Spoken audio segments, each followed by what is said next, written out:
चित्राताईंनी अतिशय महत्त्वाचा प्रश्न या ठिकाणी मांडला आहे।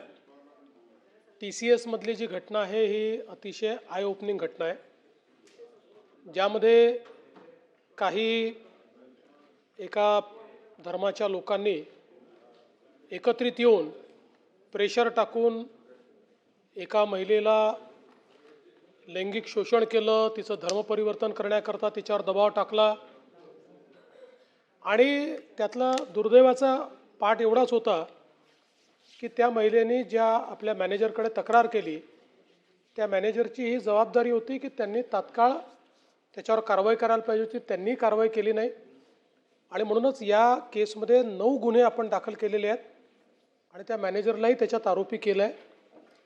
या निमित्ताने एक गोष्ट मला निश्चितपणे सांगायची आहे की TCS कंपनी जी आहे, या कंपनीने या चौकशीमध्ये पूर्ण सहकार्य केलेलं आहे। या संपूर्ण घटनेमध्ये कंपनीचं कुठे इन्व्हॉल्वमेंट नाही आहे। त्यांनी स्वतः त्या संदर्भात सगळ्या प्रकारे जे काही सहकार्य उपलब्ध करून दिलं पाहिजे ते केलं आहे आणि त्यांनी हे देखील आपल्याला सांगितलेलं आहे की राज्य सरकार सुचवतील त्या सगळ्या उपाययोजना इतर ठिकाणी देखील आम्ही करायला तयार आहोत।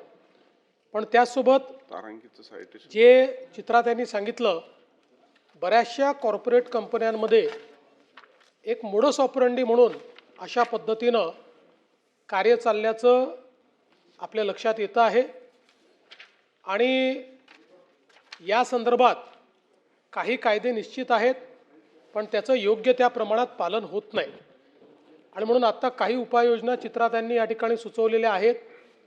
मी तर असं म्हणेन की आपल्या आणि अध्यक्षांच्या मान्यतेने दोन्ही सभागृहातल्या महिला सदस्यांची एक कमिटी तयार करून आणि आत्ता उपस्थित असलेले कायदे आणि नियम याचा अभ्यास करणे, त्याच्यामध्ये काय बदल केला पाहिजे।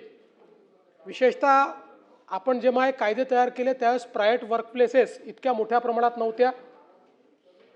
जेव्हा हे कायदे तयार केले त्यावेळेस आपल्याकडे रात्रीच्या शिफ्टला महिला कमी काम करत होत्या, त्यामुळे आता आपल्याला त्याच्यामध्ये बदल करण्याची आवश्यकता आहे आणि म्हणून दोन्ही सभागृहाची महिला सदस्यांची एक कमिटी तयार करून त्यांना ही जबाबदारी आपण देऊ। या सगळ्या कायद्यांचा, नियमांचा, झालेल्या घटनांचा आढावा घेऊन आपण काय उपाययोजना करणं आवश्यक आहे त्या उपाययोजना त्यांनी सुचवाव्या। निश्चितपणे राज्य सरकार त्या उपाययोजना त्या ठिकाणी लागू करेल। मनीषाताई।